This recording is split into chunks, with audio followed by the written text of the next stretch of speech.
Hey, today we're going to be making super duper fast chili mac because we've been processing peaches all day. We're really tired, don't feel like cooking dinner anymore. Okay, so you're going to brown 1 pound of ground beef in an oven safe skillet.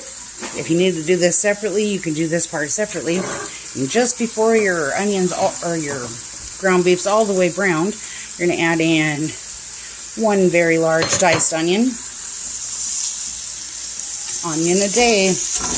We eat onion and everything.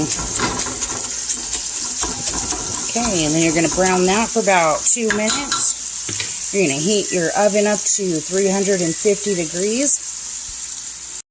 Okay, so after your ground beef is all completely browned and your onions are sauteed to translucent, if you have a lot of grease in the bottom of this, you might want to spoon a little bit of it out, but there's just enough in here to flavor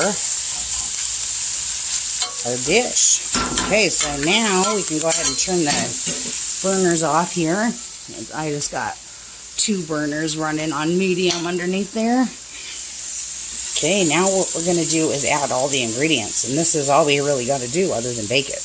We're going to add a 29-ounce can of Petite diced tomatoes with the juice. Tomatoes and cast iron skillets don't go really well together, but this is diluted enough, it's not going to matter. Then we're going to add 2 15-ounce cans of chili beans. You can do it with the sauce or without the sauce or any kind of bean you want. And this one, as long as they're already cooked. Then we're going to add 2 cups of pasta. And then we're going to add 2 cups of water.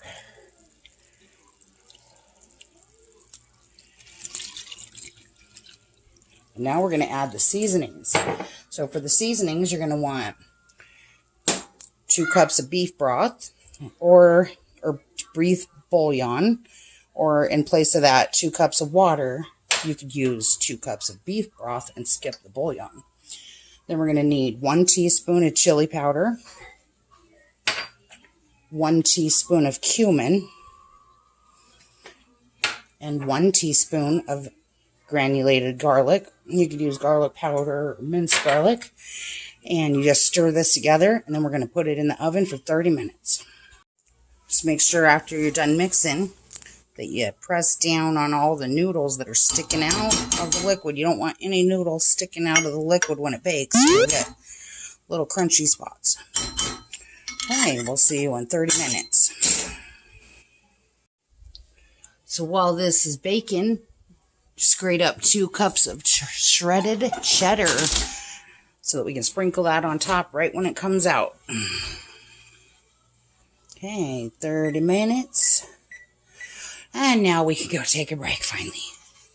Okay, and after 30 minutes, you're going to sprinkle it with 2 cups of shredded cheddar. And you're going to put it back in that oven. Make sure you get all the noodles that are sticking up out of the sauce here. Don't touch the edge of that. Make sure you get all those noodles covered in that cheese before you stick it back in. This is going to act like a lid while it bakes. We're going to put it back in for 10 minutes. And then we're going to let it cool for 10 minutes, and then we're going to eat. So, this is what it looks like when you get done. And you just scoop it out and try to keep that cheese on the top so it looks really pretty when you put it in the bowl. And you might want to serve that with some sour cream. It's still pretty hot, so we're going to wait a few minutes before we eat.